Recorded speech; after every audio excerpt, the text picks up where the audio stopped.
Bread Squad, it is that time again. I'm in the kitchen.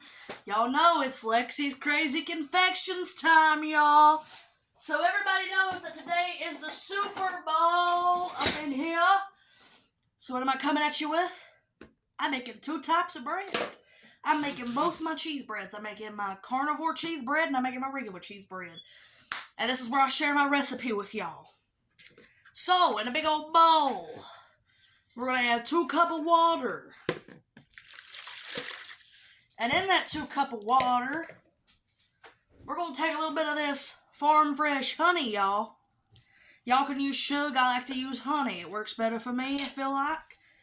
And this is how some people do it, but I just add me a good old splash of honey. And then we'll take some of this instant yeast that's got a proof. And let me grab my measuring spoon.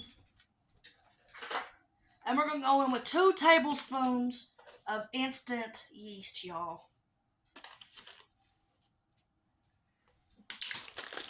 Zip this bag up, y'all. I hope you all are going to have fun for your all Super Bowl Sunday. But all I'm going to do now is I'm going to take my old whiskey whisk and I'm just going to mix this all together. Real nice and good, because, you know, we don't want no yeast or honey left behind in this water.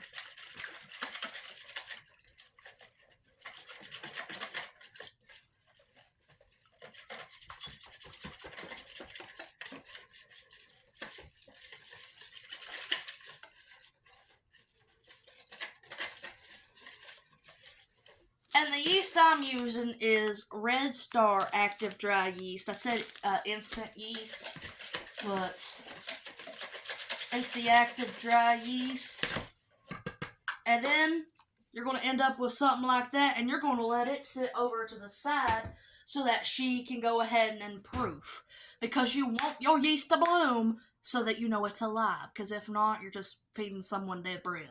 You already know how I make my carnivore one.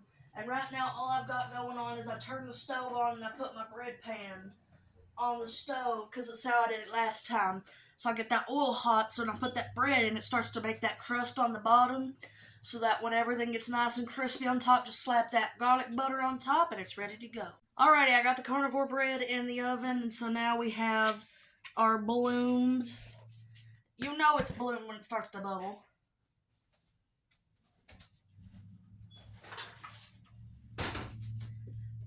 You don't get your hands dirty in this pot, baby. Your hands is the best tool in the kitchen. So with our bloomed in, you're just going to add your flour. I don't really have a number of how much flour I use. I just use enough until it starts to get dough.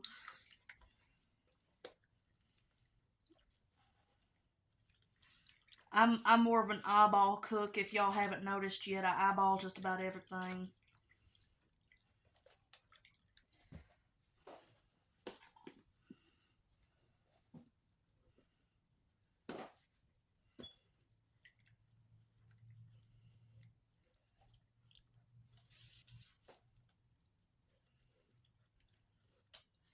But my sister, she's been wanting my bread recipe for a while now, so we're just going to go with it until we get our dough the way we want it.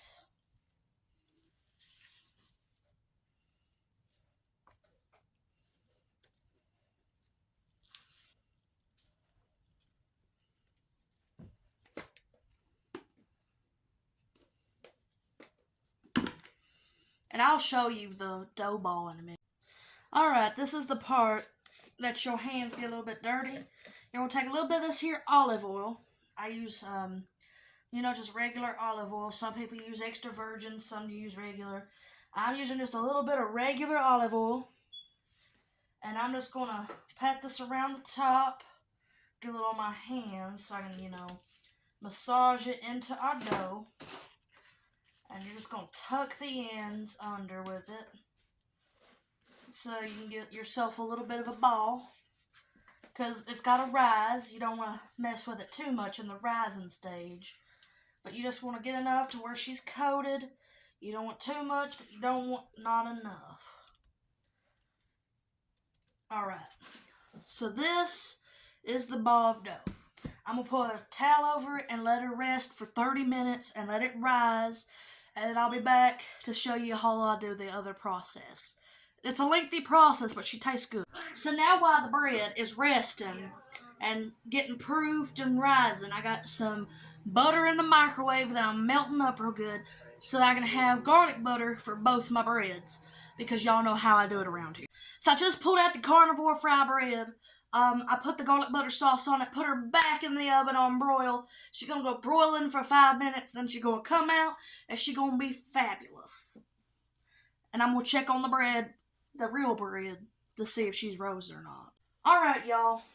I'm going to give y'all a close-up of how delicious looking this carnivore fry bread turned out this time, y'all.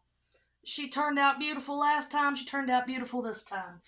And now all she's going to do is she's going to rest.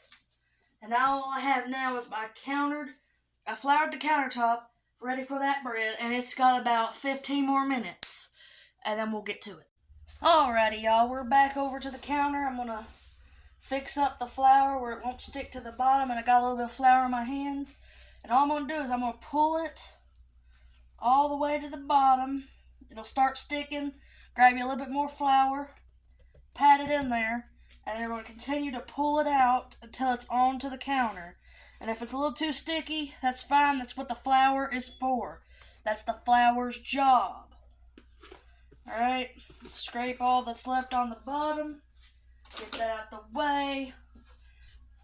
Flour it. I need some chew, people. Alrighty, everybody, we're back. And all I've done is made sure that everything on this dough ball was floured. And now all I'm going to do is roll it out and cut it. Because I'm going to save half of it for a later date because we don't need this much bread. This is just how my recipe always turns out. And we'll get right to it. Alrighty, everybody, so what I have is I got it rolled out and onto a sheet pan. So now all I'm going to do is take a little bit of the garlic butter I made earlier, and I put this on before and after I get everything nice and baked up.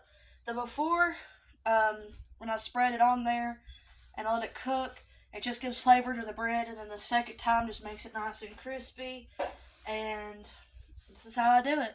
Alrighty, guys, here is my cheese bread, all nice and melty, and this is what we're doing for the Super Bowl. I got both tops of my bread, and I hope you all have a fantastic Super Bowl Sunday. I am so pleased that I now have 620 followers because my Red Squad is growing each and every day. As always, I'm that girl who wears red. I love y'all. I'm signing off.